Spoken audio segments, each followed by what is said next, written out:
Indian cricket ആരാധകരെ ഞെട്ടിച്ചുകൊണ്ടാണ് ഇതിഹാസ of സ്പിന്നറും ഓൾറൗണ്ടറുമായ Ashwin കഴിഞ്ഞ ദിവസം അന്താരാഷ്ട്ര മത്സരങ്ങളിൽ നിന്നും വിരമിക്കൽ പ്രഖ്യാപിച്ചത് തന്നെ. നമുക്കറിയാം, ഓസ്ട്രേലിയയുമായിട്ടുള്ള ബോർഡർ ഗവാസ്കർ ട്രോഫി ടെസ്റ്റ് പരമ്പരയിലെ മൂന്നാം അംഗത്തിന് പിന്നാലെ കളി മതിയാക്കുന്നതായി അദ്ദേഹം ലോകത്തെ അറിയിക്കുകയായിരുന്നു. അശ്വിൻ്റെ വിരമിക്കൽ വെറുമൊരു തുടക്കം മാത്രമാണോ? അടുത്ത വർഷം വിരമിക്കൽ തന്നെ ഇന്ത്യൻ ക്രിക്കറ്റിൽ നടക്കുമോ? 2025 വിരമിക്കുവാൻ ഏറ്റവും സാധ്യതയുള്ള ഇന്ത്യൻ താരങ്ങൾ ആരൊക്കെയാണെന്ന് നമുക്കൊന്ന് പരിശോധിക്കാം. അങ്ങനെ വിരമിക്കുകയാണെങ്കിൽ ഇന്ത്യൻ ക്രിക്കറ്റിൻ്റെ മറ്റൊരു യുഗം അവസാനിക്കുകയാണെന്ന് നമുക്ക് പറയേണ്ടി വരും. ഇന്ത്യൻ നായകനും ഇതിഹാസ ഓപ്പണറുമായ രോഹിത് ശർമ്മയാണ് അടുത്ത വർഷം ക്രിക്കറ്റിനോട് ഗുഡ് ബൈ പറയാൻ സാധ്യതയുള്ള ഒരാൾ.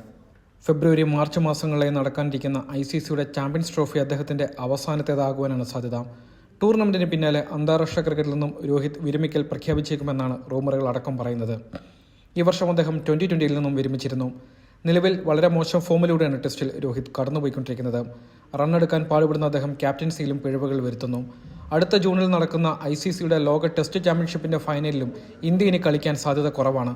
അതുകൊണ്ട് തന്നെ മത്സരം മതിയാക്കാൻ തന്നെയായിരിക്കും രോഹിത്തിനെ നീക്കമെന്നാണ് സൂചനകൾ. വിരാട് കോഹ്ലി മുൻ നായകനും ഇതിഹാസ ബാറ്ററുമായ വിരാട് കോഹ്ലിയാണ് അടുത്ത വർഷം അന്താരാഷ്ട്ര ക്രിക്കറ്റിൽ നിന്നും വിരമിക്കാൻ സാധ്യതയുള്ള രണ്ടാമത്തെ താരം. രോഹിത് ശർമ്മയ്ക്കൊപ്പം തന്നെ 2020 നിന്നും വിരമിച്ച അദ്ദേഹം ഇപ്പോൾ ടെസ്റ്റിൽ തുടർച്ചയായി ഫ്ലോപ്പ് ആവുകയാണ്. കോഹ്ലിയുടെ ബാറ്റിംഗിൽ പഴയ ആത്മവിശ്വാസം ഇപ്പോൾ കാണുവാൻ സാധിക്കുന്നില്ല. മാത്രമല്ല, ഒരേ തരത്തിലുള്ള പിഴവുകൾ അദ്ദേഹം ആവർത്തിക്കുകയും ചെയ്യുന്നു. അടുത്ത WTC ഫൈനലിലേക്ക് ഇന്ത്യക്ക് യോഗ്യത നേടാനായില്ലെങ്കിൽ ICC ചാമ്പ്യൻസ് ട്രോഫിക്ക് ശേഷം രോഹിത്തിനൊപ്പം കോഹ്ലിയും കളി മതിയാക്കുവാൻ സാധ്യത വളരെ കൂടുതലാണ്.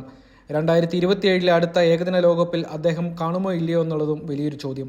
അതുകൊണ്ട് തന്നെ ചാമ്പ്യൻസ് ട്രോഫിയുടെ മതിയാക്കുവാൻ തന്നെയായിരിക്കും കോഹ്ലിയുടെ സാധ്യത. ഇന്ത്യയുടെ മുൻ ടെസ്റ്റ് വൈസ് ക്യാപ്റ്റനും മധ്യനിര ബാറ്റ്സ്മാനുമായ അജിങ്ക്യ രഹാനെയാണ് ഈ ലിസ്റ്റിലെ മൂന്നാമൻ. 36-കാരനെ അദ്ദേഹം ഇപ്പോൾ ഒരു ഫോർമാറ്റിലും ദേശീയ ടീമിന്റെ ഭാഗമല്ല. നേരത്തെ റെഡ് ബോൾ ക്രിക്കറ്റിൽ 5-ാം നമ്പറിലെ സ്ഥിരം സാന്നിധ്യമായിരുന്നു അദ്ദേഹം. എന്നാൽ ഇപ്പോൾ രഹാന ടീമിന് പുറത്താണ്. കഴിഞ്ഞ വർഷം ജൂലൈയിൽ വെസ്റ്റ് ഇൻഡീസുമായുള്ള ടെസ്റ്റിന് ശേഷം അദ്ദേഹം കളിച്ചിട്ടുമില്ല. ഇനി രഹാനയ്ക്ക് ദേശീയ ടീമിലേക്ക് മടങ്ങി വരവും അസാധ്യമാണ്. അതുകൊണ്ട് തന്നെ 2025 അദ്ദേഹവും വിരമിക്കൽ പ്രഖ്യാപിക്കുവാൻ തന്നെയാണ് സാധ്യത. ടെസ്റ്റ് ക്രിക്കറ്റിൽ ഇന്ത്യയുടെ രണ്ടാമത്തെ വൻമതിലെന്ന് വിശേഷിക്കപ്പെട്ടിരുന്ന ചേതേശ്വർ പൂജാരയാണ് അടുത്ത വർഷം വിരമിക്കാനിടയുള്ള നാലാമത്തെ ആൾ. അജിങ്ക്യ രഹാനയെ പോലെ 36-കാരനായ പൂജാരയും ഇപ്പോൾ ദേശീയ ടീമിന്റെ ഭാഗമല്ല. ഇനി അദ്ദേഹത്തിന് ഒരു മടങ്ങി വരവും അസാധ്യമാണ്. അതുകൊണ്ട് തന്നെ വിരമിക്കലാവും പൂജാരയ്ക്ക് മുന്നിലുള്ള ഏക ഓപ്ഷൻ. കഴിഞ്ഞ വർഷം ജൂണിൽ ഓസ്ട്രേലിയയുമായി ഓവലിൽ നടന്ന ലോക ടെസ്റ്റ് ചാമ്പ്യൻഷിപ്പ് ഫൈനലിലാണ് അദ്ദേഹം അവസാനമായി കളിച്ചത്. ഇതിൽ ഫ്ലോപ്പായ ശേഷം ടെസ്റ്റ് ടീമിൽ നിന്നും പൂജാര തെറിക്കുകയായിരുന്നു.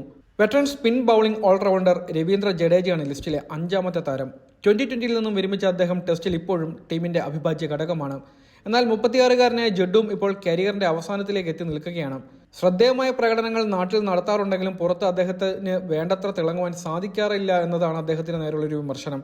അതുകൊണ്ട് തന്നെ WTCയുടെ അടുത്ത സൈക്കിളിൽ ജഡ്ഡുവിന് പകരം യുവതാരങ്ങളെ വളർത്തിയെടുക്കുവാൻ തന്നെയായിരിക്കും ഇന്ത്യയുടെ പ്ലാൻ. അതുകൊണ്ട് തന്നെ അദ്ദേഹം വിരമിക്കാനുള്ള സാധ്യതയും കൂടുതലാണ്.